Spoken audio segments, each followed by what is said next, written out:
আসুন আমরা যেখান থেকে শেষ করেছিলাম গীতার আজকে আবার তারপর থেকে পড়তে শুরু করি। কি দেখেছিলাম? অর্জুন হে গোবিন্দ আমি যুদ্ধ করব না বলে বসে গেছে কৃষ্ণের পায়ের তলায়, নাকি পায়ের নিচে ধনুক ফেলে দিয়ে বসে গেছে। ভগবান কি বলছেন? তুমি প্রাজ্ঞের মতো কথা বলছো, অথচ যে বিষয়ে শোক করা উচিত নয় সেই বিষয়ে শোক করছো। যারা যথার্থই পণ্ডিত তারা কখনো জীবিত বা অথবা মৃত কারো জন্যই শোক করেন না। যথার্থ যারা পণ্ডিত তারা জীবিত মৃত কারো জন্যেই কোনো শোক প্রকাশ করেন না, কারণ তারা এই দেহ সর্বস্ব ভাবে বাঁচেন না। এই দেহকে নিয়েই তার সুখ দুঃখ, তার ভালো লাগা, তার আরাম আনন্দ, তার চাওয়া পাওয়া, তার সব কিছু নিয়ে তারা মেতে থাকেন না। তারা থাকেন শুধুমাত্র ঈশ্বর সাধনায় মগ্ন হয়ে থাকেন। তারা জানেন যে কিভাবে দেহ ছেড়ে আবার চলে যেতে হয়, আবার দেহে বিলীন হয়ে যেতে হয়, এক দেহ ছেড়ে আরেক দেহে। তারা জানেন। এমন কোনো সময় ছিল না যখন আমি, তুমি ও এই সমস্ত রাজারা ছিলেন না, এবং ভবিষ্যতেও কখনো আমাদের অস্তিত্ব বিনষ্ট হবে না। এমন কোনো সময় ছিল না। মানে এইভাবেই মানুষ, তুমি আমি, এইভাবেই আমরা সবাই আসব, আবার সব কিছুই ছিল, আবার সব কিছুই আবার তৈরি হবে, আবার সব কিছু শেষও হয়ে যাবে। কেমন? এগুলো তিনি তাকে বোঝাচ্ছেন।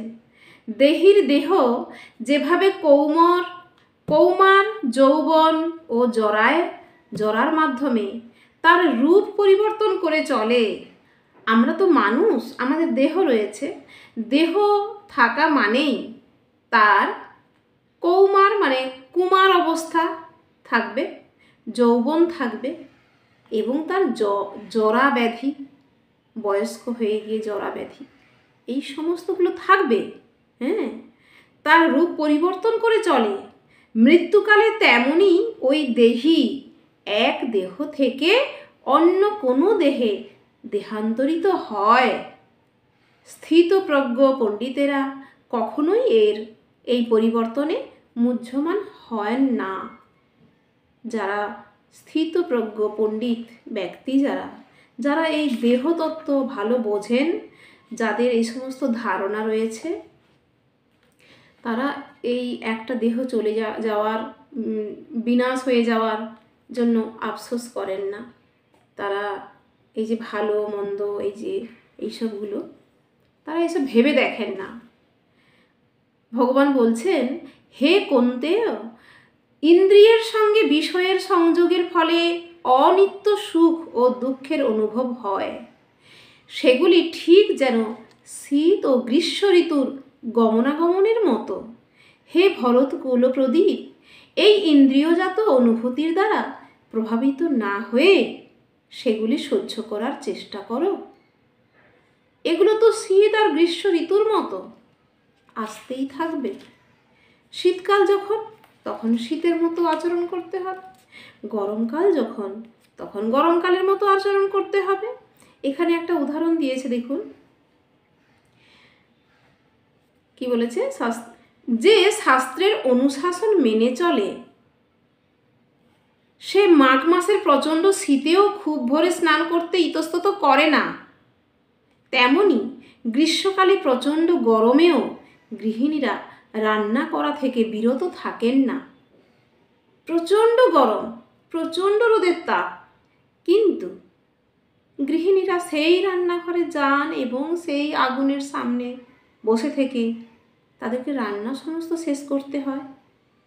সেটা তো চলতেই থাকবে, যত গরম হোক আর যত শীতকাল হোক। যারা খুব সকালে স্নান যারা করতে অভ্যস্ত, শাস্ত্রের অনুশাসন মেনে যারা করেন, তারা যে মাঘ মাসের প্রচণ্ড শীতেও ভোরে স্নান করতে তাদের কোনো ইতস্তত হয় না। করতে হবে। কেমন? এই ব্যাপারটা এইভাবে বোঝানো হয়েছে এখানটা। হে পুরুষ শ্রেষ্ঠ, অর্জুনকে বলা হয়েছে, অর্জুন, যে জ্ঞানী ব্যক্তি সুখ ও দুঃখকে সমান জ্ঞান করেন এবং শীত ও উষ্ণ আদি দ্বন্দ্বে বিচলিত হন না, তিনি মুক্তি লাভের প্রকৃত অধিকারী। প্রকৃত অধিকারী কে? শীত এবং গ্রীষ্ম বা উষ্ণ আদি দ্বন্দ্ব, যেটা একেবারে ঠান্ডা আবার একেবারে গরম, সেই যে কোনো কিছুতেই তিনি বিচলিত হন না, তিনি মুক্তি লাভের প্রকৃত অধিকারী। এরপরে কি বলছে, যে যারা তত্ত্বদ্রষ্টা তারা সিদ্ধান্ত করেছেন যে অনিত্য জড়বস্তুর স্থায়িত্ব নেই এবং নিত্য বস্তু আত্মার কখনো বিনাশ হয় না, তারা উভয় প্রকৃতির যথার্থ স্বরূপ উপলব্ধি করে এই সিদ্ধান্তে উপনীত হয়েছেন।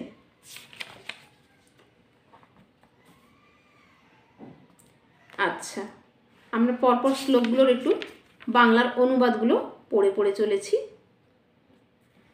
অবিনাশী, অপরিমেয় ও শাশ্বত আত্মার জড় দেহ নিঃসন্দেহে বিনাশশীল।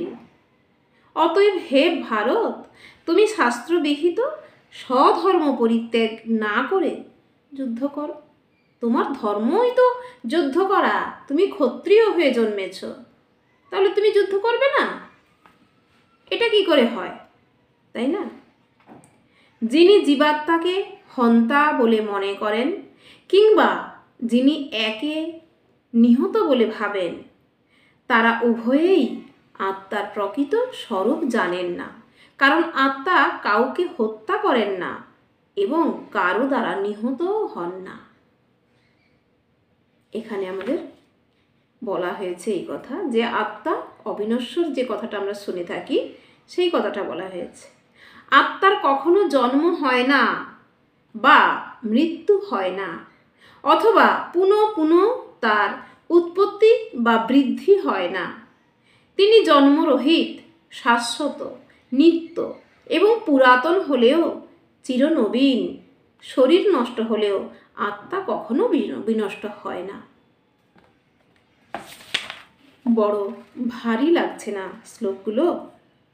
হে পার্থ, যিনি এই আত্মাকে অবিনাশী, শাশ্বত, জন্মরহিত ও অক্ষয় বলে জানেন, তিনি কিভাবে কাউকে হত্যা করতে বা হত্যা করাতে পারেন? হত্যা করতেই বা পারবেন কি করে, হত্যা করাতেই বা পারবেন কি করে? কেননা তিনি তো জানেন যে আত্মা অবিনাশী, শাশ্বত, জন্মরহিত। তার তো কোথাও কোনো হত্যা নেই।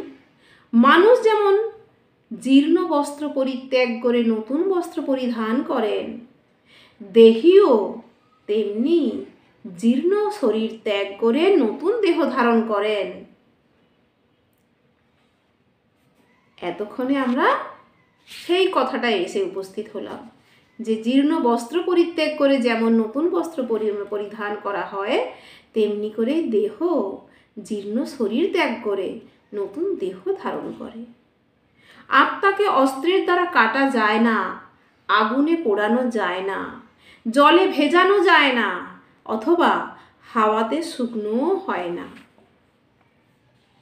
এই আত্মা অচ্ছেদ্য, অদাহ্য, অক্লেদ্য, অশস্য।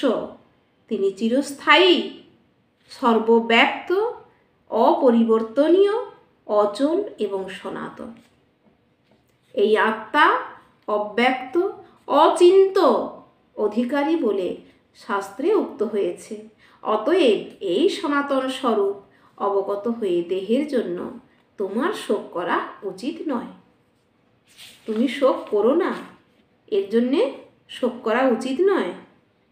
আত্মার বারবার জন্ম হয় এবং মৃত্যু হয়, তা হলেও তোমার শোক করার কোনো কারণ নেই। আর যদি তুমি মনে করো যে আত্মার বারবার জন্ম হয় এবং মৃত্যু হয়, তা হলেও তোমার শোক করার কোনো কারণ নেই। যার জন্ম হয়েছে তার মৃত্যু অবশ্যম্ভাবী, এবং যার মৃত্যু হয়েছে তার জন্মও অবশ্যম্ভাবী। অতএব অপরিহার্য কর্তব্য সম্পাদন করার সময় তোমার শোক করা উচিত নয়।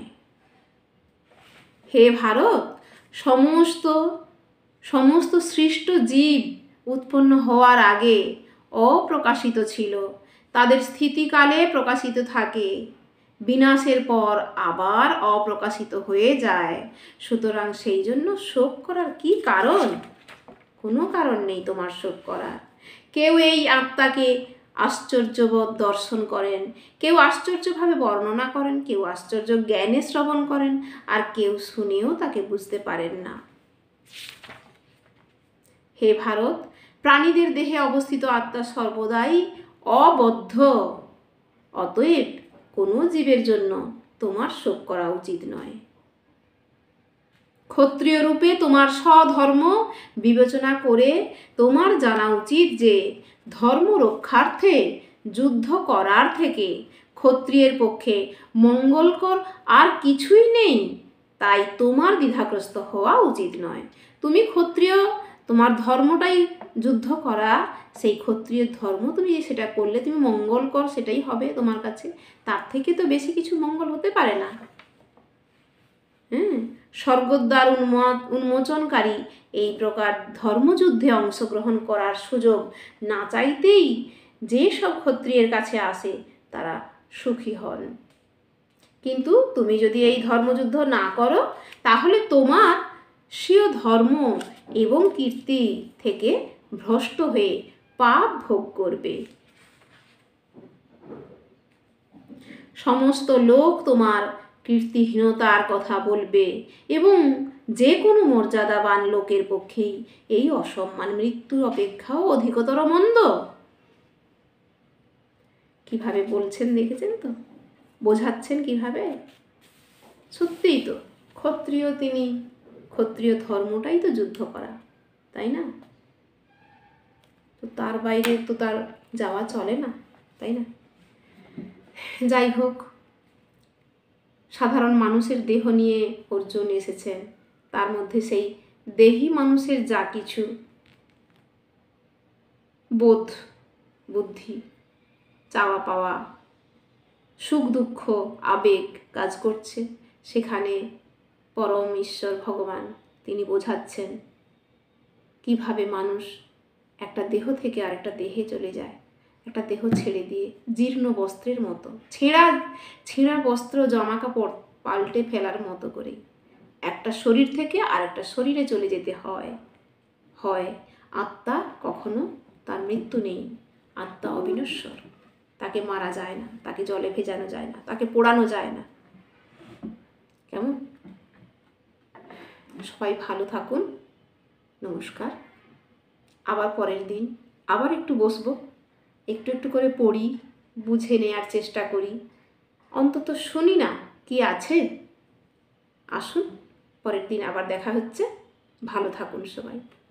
হরে কৃষ্ণ, হরি বল, হরি বল।